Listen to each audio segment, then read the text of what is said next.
Good morning. Good morning. Good to see you here today on this beautiful summer day. The temperatures come back down a little bit. It's really pleasant, so appreciate you joining us today. I have a couple newcomers in the house, so welcome Jane, Dinah. Good to have you here. And make yourself at home, please. And I think you got a gift bag from the back, and I always just let people know we've got masks on that back table, and to put one on if that would make you feel more comfortable right now, or there's sanitizer back there. All that kind of stuff is back there. Make yourself, make that available to you at any time. So we're really thrilled to have Jazziana Chalet with us today. Welcome. When she's here, we like to do the 3 J's. That's what we call ourselves, Joe and me and Jazziana, and we love making music with her, so we're thrilled she's able to be with us today. I always like to kind of bring out some funnies. You know, I was thinking about all the different old-fashioned hymns I used to sing growing up, and somebody put together this list of hymns by, some of those old hymns by profession, like hymns for dentists. There's a special hymn for dentists. Crown him with many crowns. Yeah. And there's one for meteorologists. There shall be showers of blessings. I remember that one. There's one for contractors, people in construction work. The church is one foundation. That's a good one. There's a politician's hymn. It's called Standing on the Promises. Yes. Or the optometrist hymn, Open My Eyes That I Might See. I remember that one. Or there's one for gossips, people who like to gossip. It's called Pass It On. Or one for shoppers, Sweet By and By. By and By. And let's see, and then one for criminals, Search Me, O God. And for geologists, Rock of Ages. Rock of Ages. And travel agents, Anywhere with Jesus. I like those. Those are kind of fun. Well, we are going to start thinking about prayer and moving into prayer together. And as always, you can send prayer requests anytime to unitydelawareohio.org, our website. There's a prayer tab at the top that confidentially comes right to me, the church email. And we will hold that up in prayer with you. We have a Joys and Concerns table at the back. Anytime you want to light a candle for a prayer you're holding in your heart and mind for yourself or another, and a situation you might want to be bringing some light to, you just light a candle back there anytime. And of course, we want to keep all of us in prayer. Individually, we're very inclusive in unity in our prayers, for ourselves, for one another, for our community, for our world, for healing, and for wholeness for us all. So we're going to go into prayer with a prayer song by Michael Smith called Breathe. We love to do with Jazziana, so I'll move up there and we'll do that together.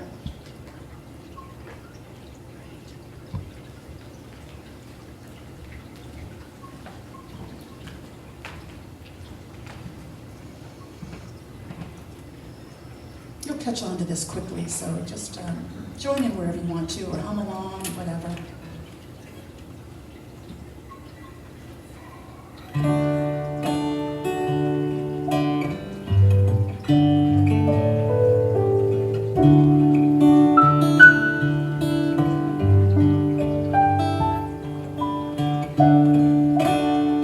This is the air I breathe. This is the air I breathe. Your holy presence living in me.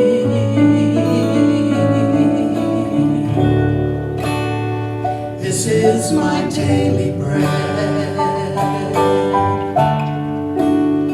This is my daily bread. Your very word spoken in me. And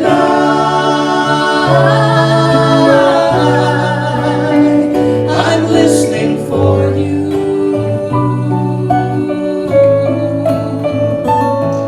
And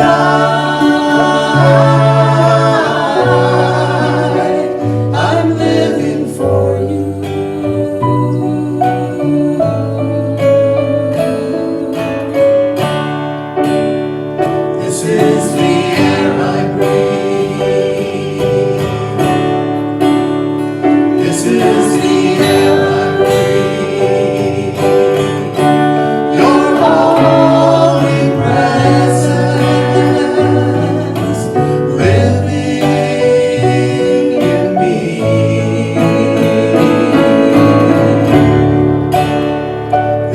is my daily bread. This is my daily bread. Your very word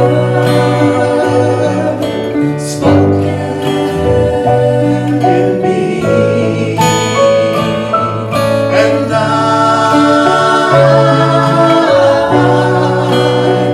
I'm listening for you.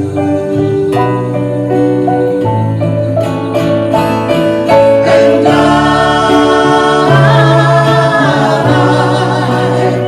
I'm living for you. I'm listening for you. I'm living for you.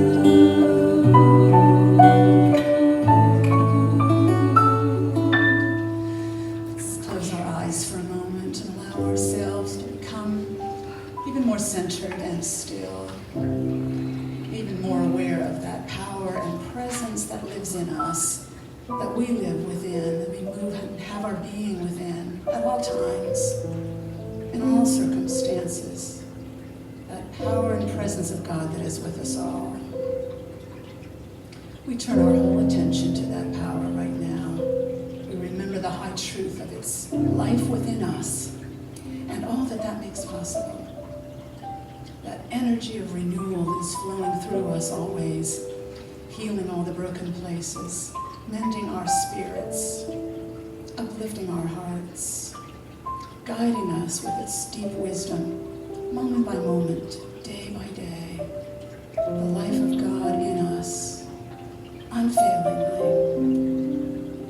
That is all about keeping us whole and well, steady and strong. We affirm that truth for everyone in our sanctuary this morning, everyone in our circle of prayer, in our community, in our country, in our world, for living beings across the globe. We affirm this certain, unfailing truth. God is with us all, in our very blood, in our core, the source of all that we are and all that is possible for us. So we are grateful to know this truth for everyone we are lifting up in prayer this morning. Not one is alone. Each one of us is deeply connected to God in us, in direct touch with that flow of healing energy, guiding wisdom, steadying peace, and abiding love. Thank you, God, for your unfailing presence with us now and always. Amen. Lovely. Thank you, Josiana. All right. Well, we're going to shift a little bit more up tempo kind of quickly here, but you know we love Eddie Watkins Jr. He's been up to visit a few times. He's done a house concert for us a couple of times, and he does just wonderful music. It's sort of a combination of gospel and R&B and soul. I don't know what it is exactly, but this is a favorite of ours called Get Out of the Way.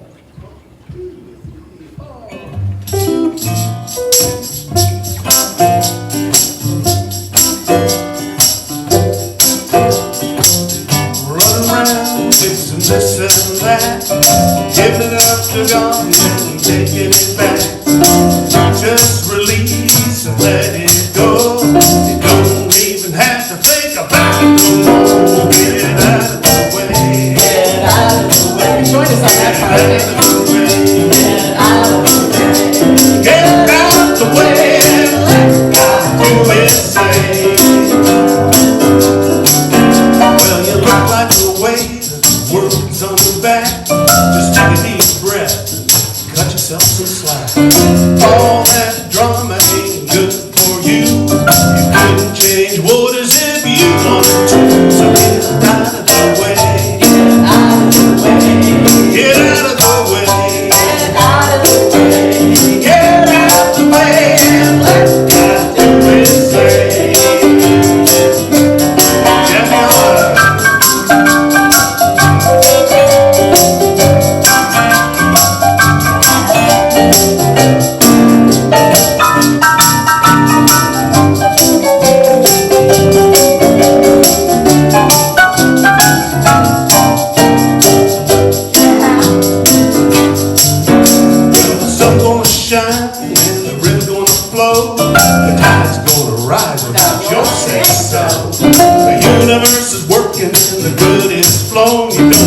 Plant a seed to dig it up and see if it's grown. Get out of the way. Get out of the way. Get out of the way. Let God do His thing. Get out of the way. Get out of the way. Get out of the way. Get out of the way. Get out of the way. Get out of the way. Get out of the way. Get out of the way. Get out of the way. Let God do its thing.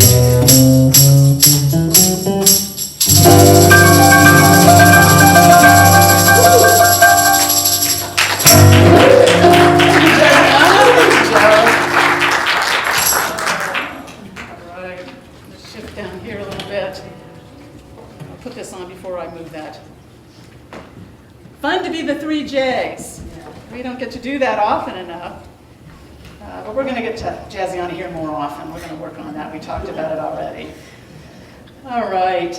Well, remember last week I was talking about sistering in the sense of carpentry, where you kind of lay one beam along another in order to provide more support in floors and walls and things like that, and how spiritually we do that for each other, and how critical that is, that we sister one another. We provide that kind of support.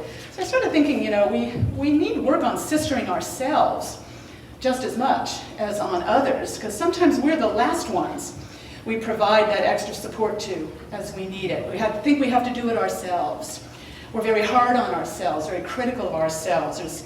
We're quick to blame ourselves, something we're not doing well enough or just aren't good enough at, or we're always going to have trouble with, or all these various ways we do not sister ourselves that are pretty familiar, we all have experience with. As a Buddhist writer and teacher by the name of Susan Salzberg, I like very much. Listened to her interviews and read a couple of her books, and she talks about how we don't need the extra suffering. It's the phrase she uses, the extra suffering that comes from not only just having a hard time or not feeling well or having a gray day, something like that, but then we layer on suffering on top of that by blaming ourselves for being that way. Has anyone ever done that? It's a familiar human experience, is it not? It's a way we create extra suffering for ourselves that we just don't need. It makes it harder to get through the gray days or the tough times or the challenges we might face in our lives. So we need to kind of get a little better at sistering ourselves, I think. And that's where kind of a good deal of our work is spiritually, I think, mentally, spiritually, is working with that. The thoughts and feelings that rise up in our minds, laying on this extra suffering on us. In some book I was reading recently, he talked about these voices in our heads as like a bad roommate you're living with all the time, like you've been assigned somehow this bad roommate, and you're stuck with them in your head. Well, we can oust those roommates, those voices in our heads, with some strategies. We have tools to give it, because that's not essentially who we are, those voices that come in. I love that teaching from Buddhism, a core teaching on the essential goodness of ourselves. And we believe that in unity, Christianity as well. We don't believe in original sin or anything like that. We believe in original blessing. We're all, God, is in each one of us, and we're heirs of that divinity and we're God-infused beings. So we are essentially good always. So these things that come into our minds, that's not who we are essentially. The Buddha said the mind is shining. The mind is shining. It's because of visiting forces that we suffer. I always like that idea, visiting forces. These thoughts and feelings, the fear, the anger, the worry, the animosity, the resentment, whatever it is, that come in and out of our minds and sometimes stick around for a long while.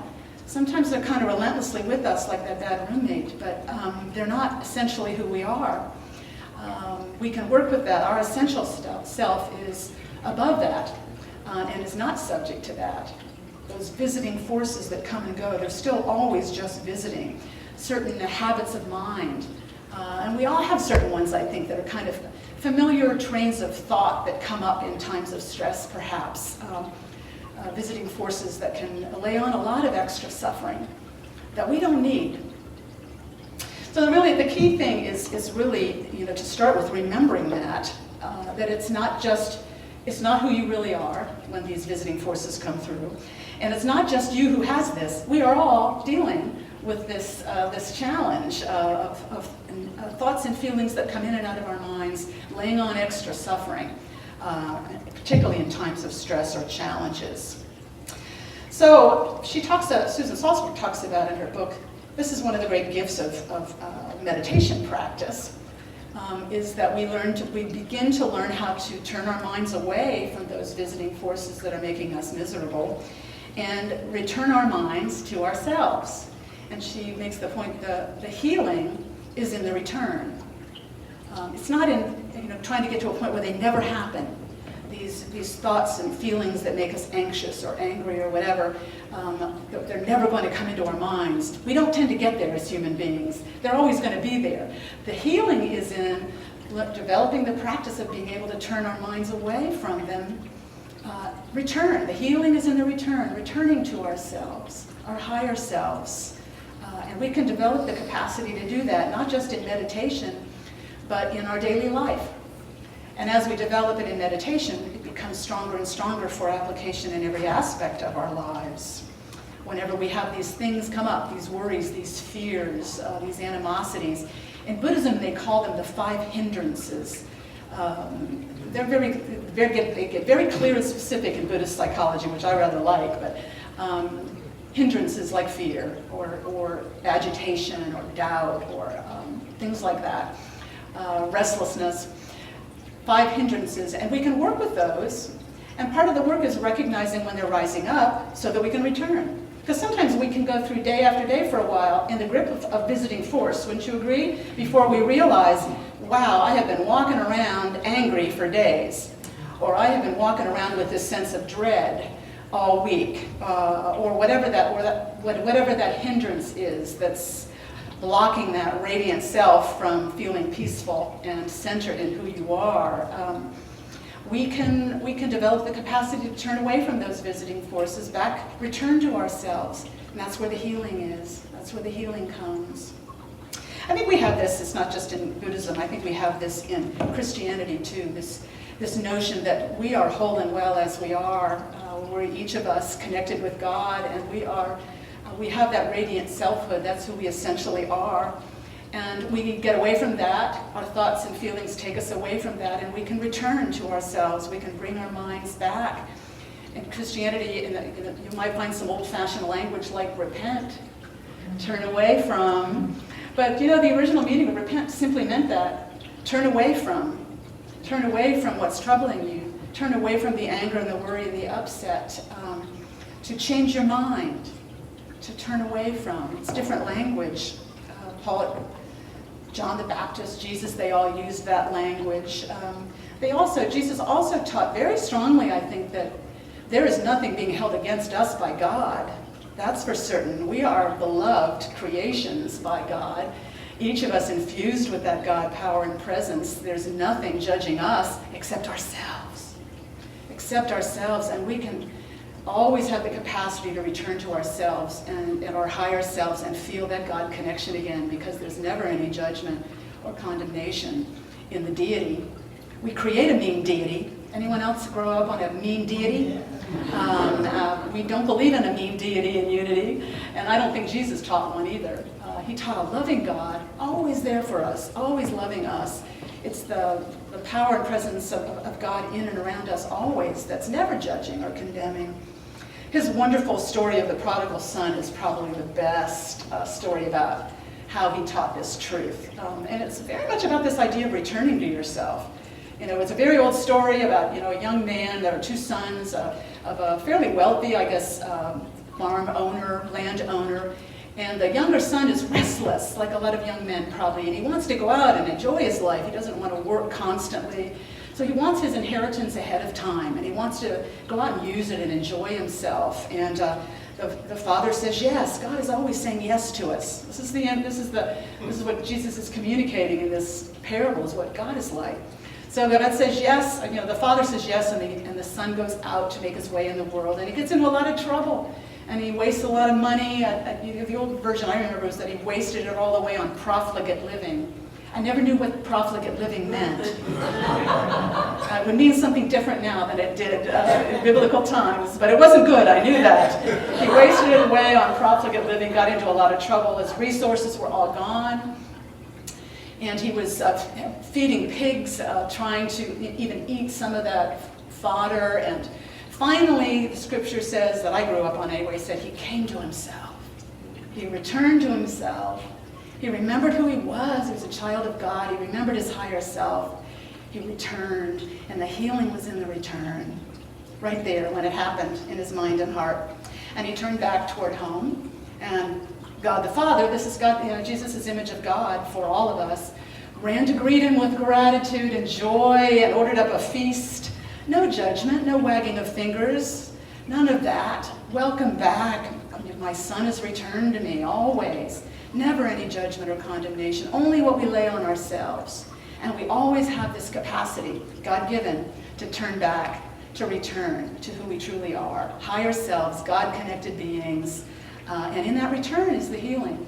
We may have to do it a bunch of times, but as we do it, we develop more muscle. And I bet some of you have had this experience. The more we learn to kind of bring our mind back to, this is not who I am, this is a visiting force, I'm not going to stay with this fear anymore, I'm not going to cultivate this anger anymore, I'm returning to myself. The more we do that, the more we build that muscle. It's like mental, spiritual muscle we can build. And I think we all know this from our own experience. I was thinking of some times in my life, times when we put a lot of extra suffering on ourselves because of our own self-accusations, judgments, shame. I think shame is a big one. When we have challenges in life, very often we're not dealing with just the pain and the struggle of the challenge we're facing. We're also dealing with the extra suffering of how we're blaming ourselves for what we're going through. Extra suffering we don't need. And I was thinking of a time in my life when I was having a lot of financial problems. And it was, I guess I was in my early 30s, something like that. And I was working hard, but not making enough to make ends meet. I was working at 2 or 3 different colleges, part-time teaching. I was doing part-time writing. I was trying to scratch it together, not making enough. And expenses came up, like dental expenses that went on credit cards. And sometimes I had to use credit cards to pay my utilities. This is not uncommon stuff for people to go through, challenges, financial challenges in life. And I had a few years like that. And my brother happened to mention, God bless him, that I still had my house. I had a little house. You probably have some value in your house. You could draw on that. Go consult with someone. So I went to some mortgage guy, some lender guy, I guess. The invisible hand of God was in all of this, the guidance that came, that guided me there. And it was just the right guy. And he called up my credit report right there on his computer in his office and was looking at it with me in a chair across from the desk. And he said, I see what you've been doing. And what I've been doing was shifting from one credit card with a high interest rate to getting a new credit card with a lower interest rate to try to be able to pare it down better. Is this familiar stuff? I'm sure I'm not the only one. But at that moment, I kind of returned to myself because I realized how ashamed I'd been. My face must have gone bright red in that chair across from the desk because I realized I felt so ashamed of how I'd been dealing with my finances. Now, that's extra suffering I didn't need. I was working hard.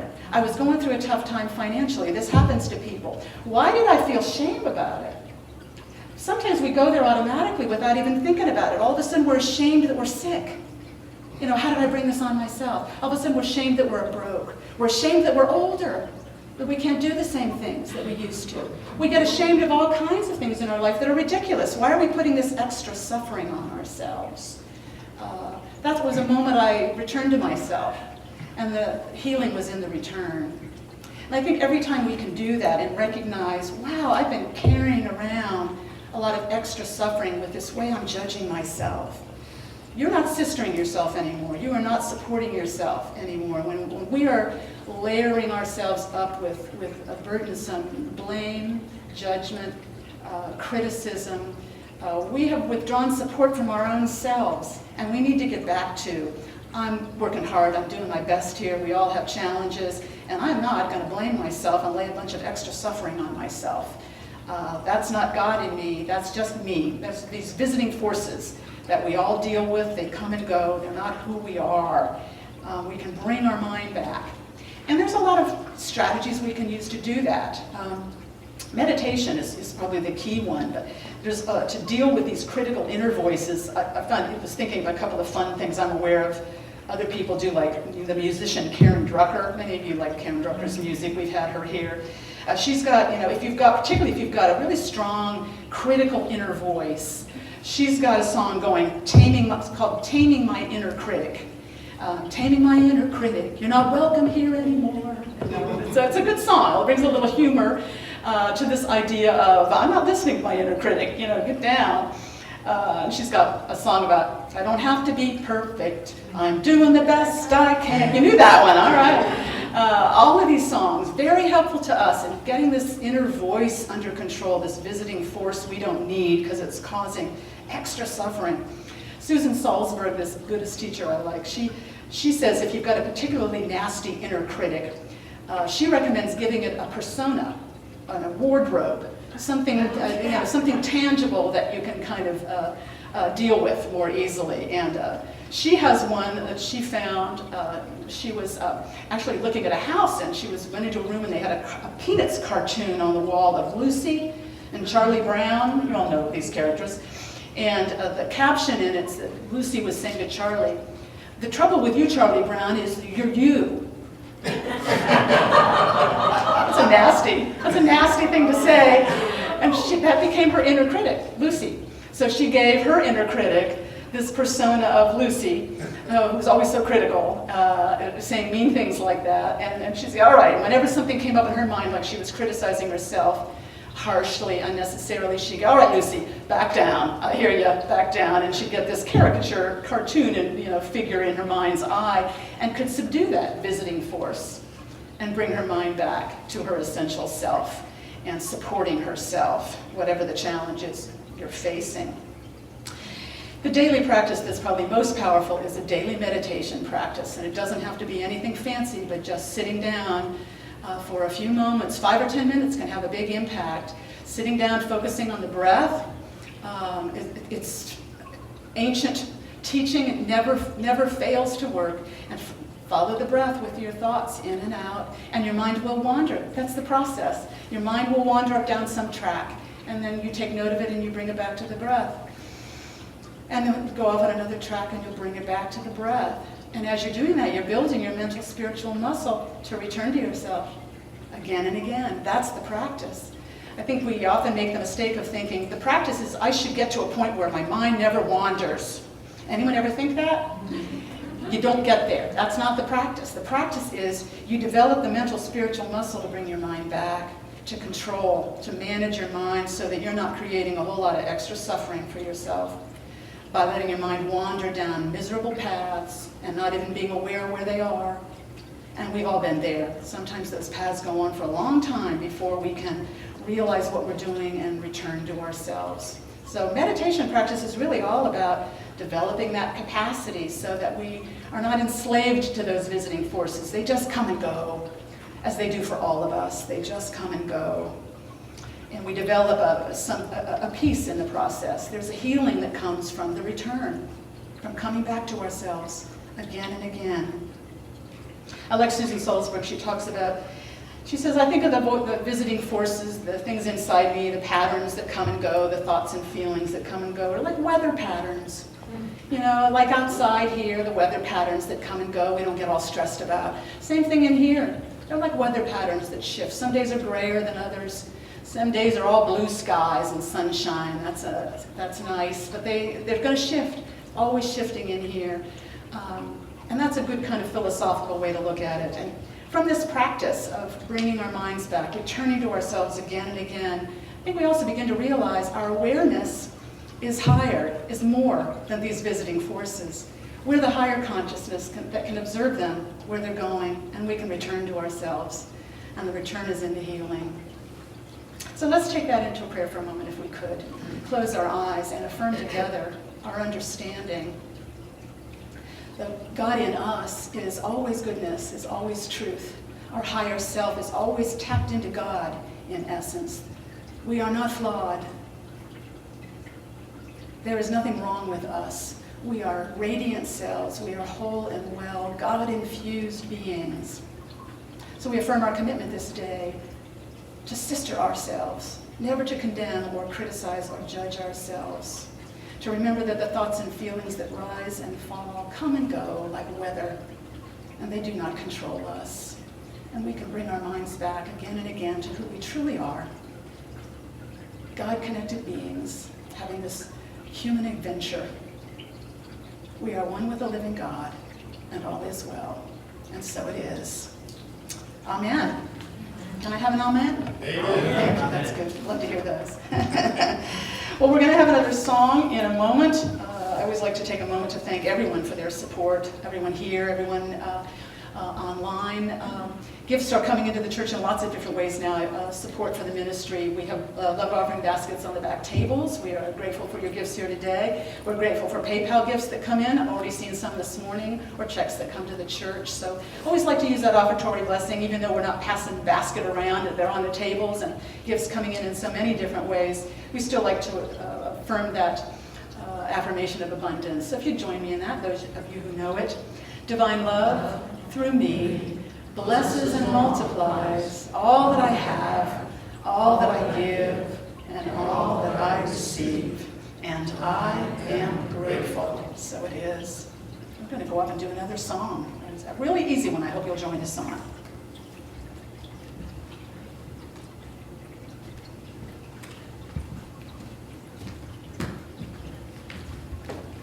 Let's thank Joe for all the double duty work he's doing today. Thank you, Joe. He's singing. What doesn't he do? My goodness. This is a real easy chant by Michael Stillwater called I Am As God Created Me. In other words, I am good, I am love, I am light. Join us.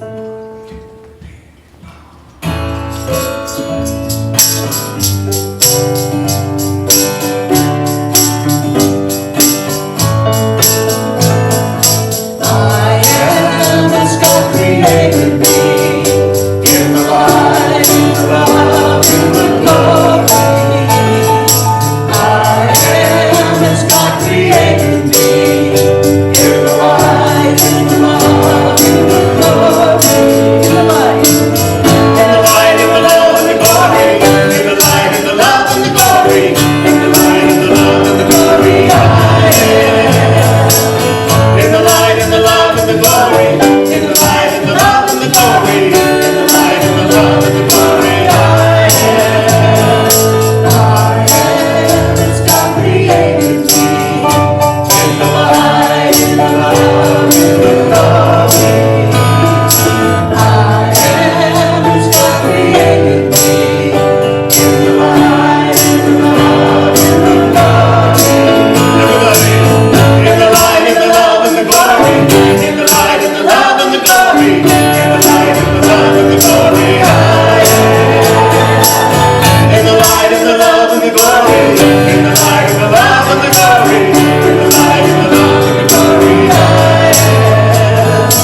I am as God created me. In the light, in the love, in the glory. I am as God created me. In the light, in the love, in the glory. All right. Thank you, Jesse.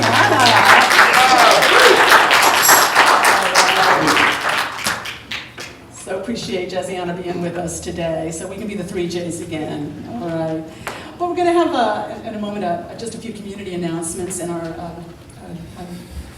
good friend and board president here, Paul Wessner, is going to lead those for us. Thank you, Paul.